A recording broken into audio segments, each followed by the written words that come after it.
So what he is saying is there is an information base of knowledge that will discuss things you don't know anything about, and you can get that without God, because you will have become your own God, because you will be like God. Therefore, you won't need God to discover your own truth. As I tell you often, many of you living with people who want to be like you, parent. They're called teenagers, who think they know what they're talking about. They talk like professionals. They talk like experts. The reason why you've got this teenage strife in your home, or you may have had it, gave it to your parents, and given it to your parents, you have that strife is because they want to be like you. They want to be parent. So there's a conflict. You say in a moment, they ain't but two grown folk in this house. You create a distinction right away. The problem is they want their independence while still depending. Oh, you ain't missed that. See, they want their independence. Don't tell me what to do, just feed me. Don't tell me what to do, but you got to get me some clothes. Don't tell me what to do, but you got to take me where I need to go, because I don't got my driver's license yet. So I want to be independent, but I still want you to cover me. No, you want to be that independent, why don't you cover yourself and see how that goes? See, what we're doing is we're living in a world now who has insisted on independence, and God has said, you got it. And the result of consequences. What was the consequence? He says you're going to die. Because remember, death is not cessation of life. Death is an illegitimate separation. So when a body dies, it's only dead because the soul left. There was a separation which made the body inactive. There's economic death, social death, environmental death, relational death. There's all kinds of deaths. So a lot of us in here are dying or dead in a certain category because we ate from the independence tree.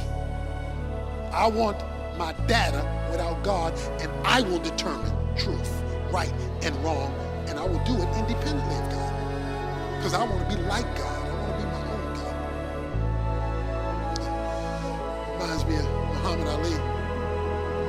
He's on an airplane, true story. Muhammad Ali is on the airplane during his heyday. He's sitting on the plane, the stewardess comes back and says, Mr. Ali, will you buckle your seatbelt? We get ready to take off. She comes back down the aisle. Ali has not buckled his seatbelt. She said, Mr. Ali, I really do need you to buckle your seatbelt. We need to take off. Muhammad Ali says, Superman don't need no seatbelt.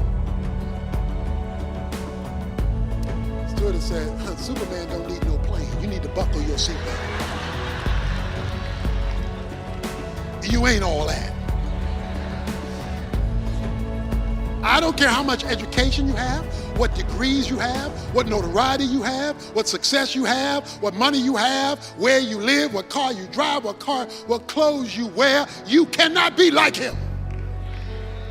He is in a class by himself, and you are to submit all of those categories to him. When you don't, consequences. It says you're going to die. So many of us are dying. Dying with regret. Dying with debt. Dying with relationships. We're just dying. Not knowing that's a consequence. Not just something that happened, bad luck. No, it's a consequence of sin, which we've all faced on various levels. Finally,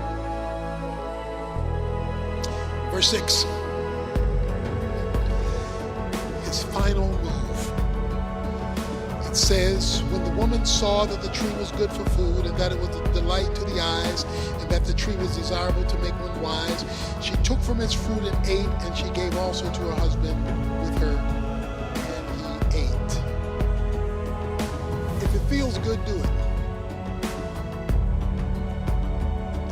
When she saw that the tree was good for food, that tree was always good for food. That's why he told her to eat it. But here's what he did.